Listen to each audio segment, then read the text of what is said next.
Hello friends, prime box में आपका स्वागत है। कल्कि को 45 दिन हो चुके हैं थिएटर में और इसने अब तक भारत में 632 करोड़ रुपए के करीब कमाई कर ली है। और दुनिया भर में जो इसकी कमाई है मेकर्स के हिसाब से 1125 से 1135 करोड़ रुपए के बीच में है। अब बहुत से लोगों को ये लग रहा है कि कल्कि 2898 एडी मूवी के जो कलेक्शन है वो फेक हैं। तो आज की वीडियो में मैं आपको डिटेलिंग में बताने वाला हूँ कि क्या कल्कि 2898 एडी मूवी के कलेक्शन फेक हैं या नहीं है। तो सबसे पहले तो आप ये जान लीजिए कि इस फिल्म के कलेक्शन पर सवाल क्यों उठ रहे हैं। इसका रीज़न ये है कि जो इंडिया के जो ट्रेड एनालिसिस्ट हैं वो जो नंबर बता रहे हैं, जो कुछ ऑफिशियल वेबसाइट है जो वो नंबर बता रही है वो अलग है और फिल्म मेकर्स जो नंबर बता रहे हैं वो अलग है। अब कल्कि 2898 एडी मूवी को वैजयंती मूवीज़ के बैनर के तले बनाया गया है। टाइमली मैनर में उन्होंने ही इसके कलेक्शन की अनाउंसमेंट दी। सबसे पहले उन्होंने 1000 करोड़ रुपए इसके कमाने की अनाउंसमेंट करी थी 13 जुलाई को। तब इस मूवी का 16वां दिन था, मतलब मेकर्स के हिसाब से इसने 16 दिनों में 1000 करोड़ रुपए कमा लिए थे। लेकिन ट्रेड एनालिसिस की जो बॉक्स ऑफिस कलेक्शन को ट्रैक करती है उस वेबसाइट के हिसाब से इसने 16 दिन में भारत में 549 करोड़ रुपए कमाए थे और दुनिया भर में 890 करोड़ रुपए कमाए थे। तो ये जो डिफरेंस है ये 110 करोड़ रुपए का था। तो ये बहुत बड़ा डिफरेंस था। और ठीक इसी तरह से जब पहली बार 1100 करोड़ रुपए की अनाउंसमेंट की गई फिल्म मेकर्स की तरफ से, वो दिन था 25 जुलाई और उस दिन कल्कि 2898 एडी मूवी का 29वां दिन था जब ये अनाउंसमेंट की गई कि इस मूवी ने 1100 करोड़ रुपए कमा लिए हैं। तो 29वें दिन तक कल्कि 2898 एडी मूवी का जो कलेक्शन था ट्रेड एनालिसिस के हिसाब से, इंडिया नेट कलेक्शन था 623 करोड़ रुपए और वर्ल्ड वाइड कलेक्शन था 1012 करोड़ रुपए। यहाँ पर भी 90 करोड़ रुपए के अराउंड डिफरेंस था। तो ये जो डिफरेंस है 90 करोड़ रुपए का, ये बहुत बड़ा डिफरेंस है। अगर इतना डिफरेंस होगा तो उंगलियां उठेंगी ही उठेंगी।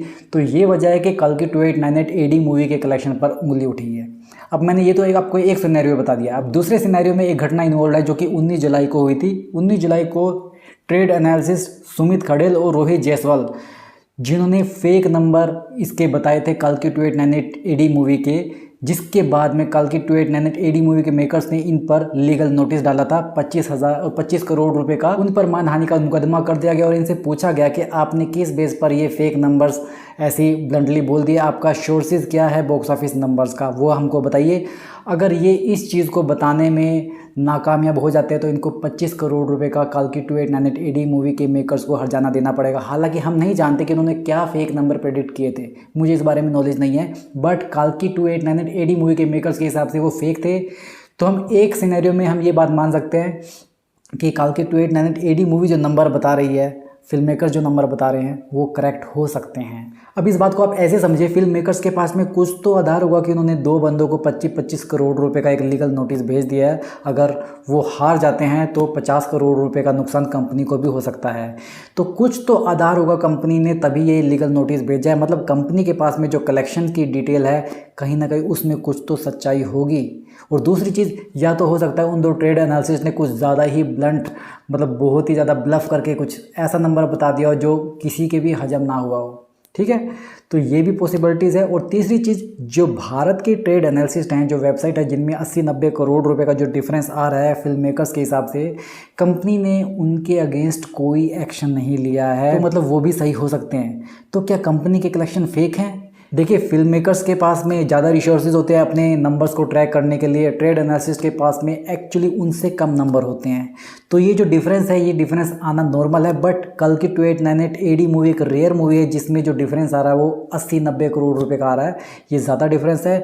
तो कहीं ना कहीं पर कुछ तो गड़बड़ दिखाई दे रही है। वो मेकर्स की तरफ से है या ट्रेड एनालिसिस की तरफ से है, इसका समय के साथ में हमको पता चल जाएगा। अगले 5-10 दिन, 15-20 दिनों में जब ये मूवी थिएटर से उतरेगी तो उसके बाद जब इसकी फाइनल रिपोर्ट आएगी बॉक्स ऑफिस कलेक्शन की लाइफ टाइम की, तो तुमको आइडिया लग जाएगा कि किसने ब्लफ किया था, किसके कलेक्शन सही थे, किसके कलेक्शन गलत थे। वैसे आपका इस बारे में क्या ख्याल है कि किसके कलेक्शन गलत होंगे और किसके कलेक्शन सही होंगे? मुझे कमेंट बॉक्स में ज़रूर बताइए। अगर आपको वीडियो पसंद आया तो इस वीडियो को लाइक कीजिए। ऐसे ही और एंटरटेनमेंट की वीडियो के लिए चैनल को सब्सक्राइब कीजिए। आपसे जल्दी फिर मुलाकात होगी, तब तक स्वस्थ रहें, मस्त रहें और व्यस्त रहें।